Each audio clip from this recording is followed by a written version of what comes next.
used to think that achieving goals was all about willpower, but then I learned it's just as much about creating the right environment. What's up, guys? My name's Sean. I'm a coach who helps overthinkers stop holding back to live the lives that they actually want.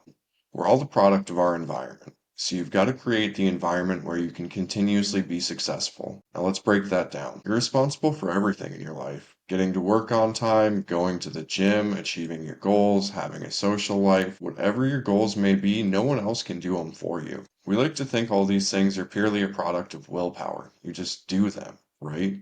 But in reality, it comes down just as much to the environment that you've created around these goals. Especially when you're trying to create a new behavior or change an old one. Think about addicts in rehab.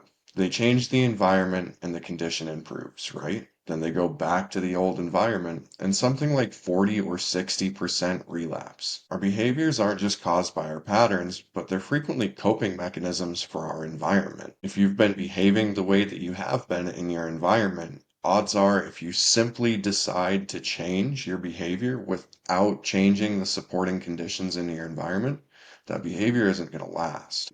In the famous words of James Clear from Atomic Habits, we don't rise to the height of our goals, we fall to the height of our systems. So how can you improve the systems in your life to support the goals that you want? First of all, you need to add what you need to your current environment. What is it that's missing in your life? Is it a workout routine? Is it healthy eating? Is it client follow-up? You've got to make it easy on yourself. As easy as possible. Our brains are wired to take the path of least resistance. So examples of this, if you're trying to go to the gym, out your clothes the night before. If you're trying to create content on a regular basis, set up a film studio in your home. If you're trying to eat better, be aware of the healthy options that are accessible to you so that when you're hungry, you don't have to dream up something new. You can go with an option that you already have. Things like healthy meal delivery services or meal kits in the US make this way, way easier.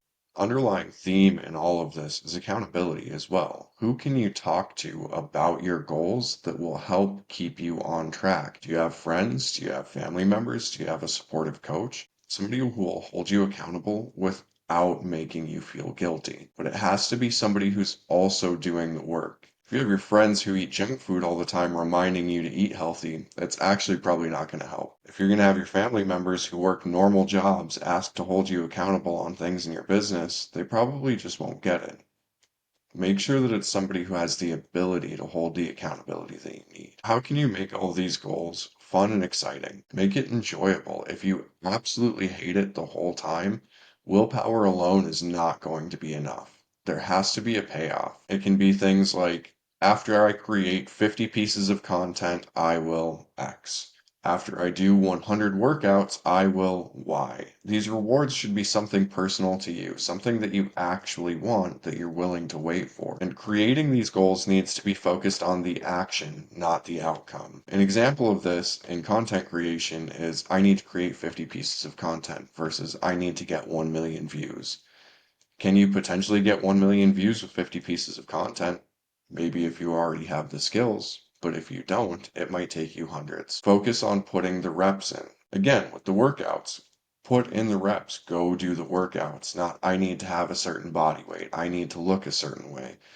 If you focus on taking the action that will carry you to the goal instead of on the outcome to the goal itself, you'll be more likely to continue on. If your goal is to be a person who runs, then you will keep running. If your goal is to run a 10K race, maybe you'll train, you'll go run that race, and then you'll stop running and you'll fall off. We want to build goals and systems that support us and sustain us lifelong, not just in this season where we feel motivated. Now that we've added to our space, we need to subtract.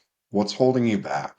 What's getting in the way? If you're trying to eat healthy, but your house is full of junk food, when you're hungry and tired, you will eat the junk food. If you're spending time on your phone when you need to be working, go put your phone in the other room so it's not easily accessible. You have to raise the barrier between yourself and all the distractions. If you have social triggers that pull you off track, like if you're trying to quit drinking and your friends are alcoholics, if you go hang out with them, you're probably going to drink. The decisions and behaviors that we want to change, we have to make inaccessible. We have to make it difficult. We have to raise the barrier of entry to get to them. I don't ever keep ice cream in my house because I will always eat all of it. I choose to go to an ice cream shop and buy one singular serving. I'm still in a space of allowing. I can still go get a treat anytime that I want. It's not about deprivation.